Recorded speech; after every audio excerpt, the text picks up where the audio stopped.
Hey guys, what's going on? It's Obez here, and today we've got a FUT 21 co-op tips and tricks video for you.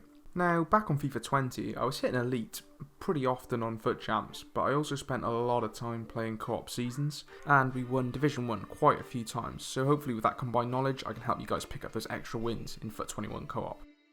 One of the best things about the introduction of co-op this year is that whether you're playing squad battles or division rivals, both you and your teammate will receive all the rewards that you would had you both been playing solo. You can also use either of your teams, so if one of you has a far better team, you can help your friend get those last few skill ratings to get the promotion rewards they need. So let's jump in and look at our first tip for attacking on FUT 21 co-op.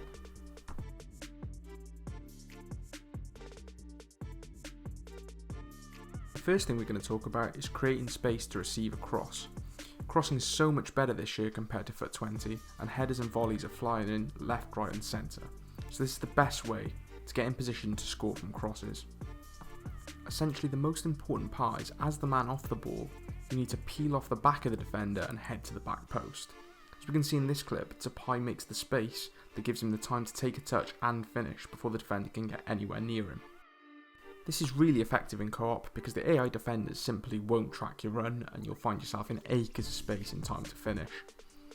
Watching that clip back again in slow-mo, we can see as soon as the ball's been laid off and we get Tapai under control, we need to be making that angled run straight towards the back post because the defenders won't follow. See him step in there, he's got time to take a touch, keep his move, but it doesn't matter because the angle's so good and it's in the back of the net. There's a lot more clips of examples of this in this video. We can see another example of this here with Seb Hilaire peeling off between the two centre halves and finding the back of the net with a header. In this clip, Hilaire's run means that there's space for Zaha to attack as the centre back is dragged across, and he manages to find the net. So these runs might not always lead to you scoring, but they'll always create danger. Now I'm not sure if this was because of the goal we scored or the extremely obnoxious celebration, but either way we got the rage quit and picked up the win because of this type of attacking play.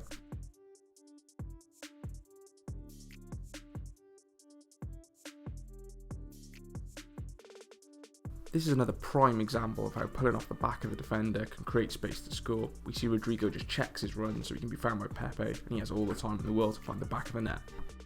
The next few clips highlight the importance of making sure it is the back post you make the run to, because it gives your partner time to pick you out, the ball time to travel so you can line up, find the shot that you want, pick out your spot and bury it. Often in these clips you see that the ball is crossed in fairly early.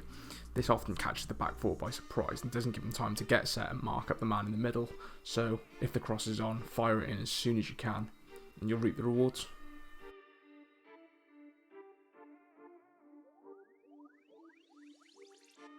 The next attacking tip we're going to look at is making late runs. So this sort of refers to the situation where the box might already be too crowded for you to use the tips that we've just looked at, and you're forced into picking someone else out. The massive advantage to playing on co-op as opposed to solo gameplay is that you and your teammate have completely free reign over the runs that are made, rather than relying on the AI to do something intelligent, which as we know on FIFA is very rare. Especially once you've got used to playing with the same partner over and over again, and you're on the same wavelength, these late runs can absolutely devastate teams. In this clip, you can see that my teammate uses Dele Alli to drag the centre back across. I find the space with Zaha, attack it, and he finds me with a great back heel that gives me all the time in the world to finish.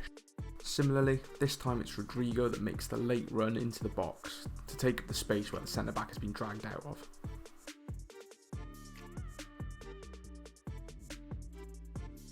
Again here, it's the clever play of our teammate to hold on to the ball long enough for Kane to be able to reach that back stick, a sort of combination between the past two tips to fire in at the back post.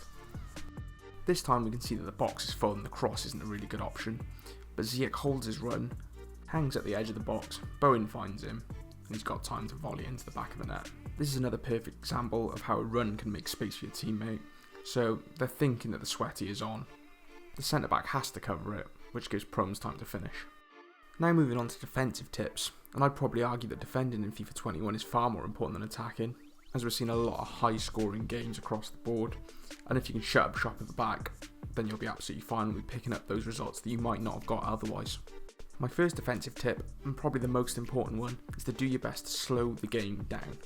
The best way of doing this is to use your L2 jockeying and offside trap where necessary to really make it difficult for your opponent to break you down. In a lot of situations against good players, it's a lot better to wait and try and intercept a pass rather than dive in for the tackle, because against the best players, they're just going to play around you. So the most important thing is patience and trying to slow the game down. Here we can see both me and my teammate not actively trying to attack the ball and take it off him, but just closing up those passing lanes, force them into a mistake, and when there's no room, we can nick the ball and go on the attack. And in this case, it actually ends in a great goal for our team.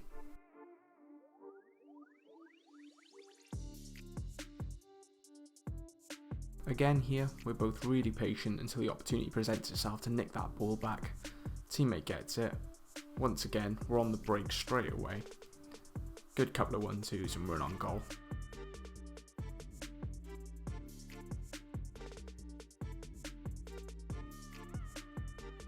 My next tip is to track the runner. Now on co-op, you can see which two players your opposition are controlling, so you can see where the likely destination for the pass is going to be. It's really important to do everything you can to prevent this from happening. In this clip, we can see Rudiger instantly spots the danger and covers that pass as well as he can, and because of this, he's able to nick the ball away. So as soon as I've spotted that run through the middle of the pitch, I've covered it using the jockey, making sure the pass isn't on at any given point. It's made the winger slow right down and try and cut inside. My teammates put him under pressure, and by the time he eventually does release the ball, I've got it completely covered for the interception, and even if he doesn't get there, he's way offside.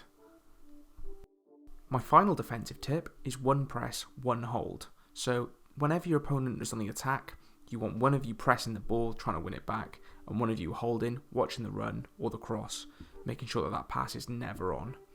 Here we've got my teammate pressing with Azpilicueta to try and win the ball back, and even though he doesn't, it gives me the time to get Davinson Sanchez into a really good position to block any shot that comes in.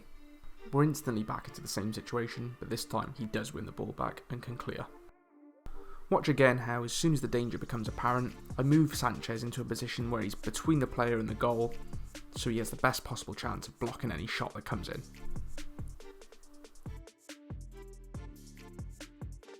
So to reiterate the tips, we have create space for crosses by making those arcing runs to the back stick.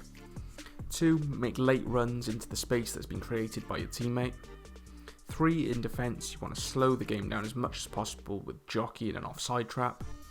4. Make sure there's always someone tracking the runner that the opponent's using. And 5. Make sure there's always one of you pressing and one of you holding. If both of you press, it's going to leave massive gaps in your defence that can be picked out by a good pass. But if both of you hold, it's going to invite too much pressure on, and they're just going to run at you and be able to get shots and passes off far too easily. That's all I've got for you today.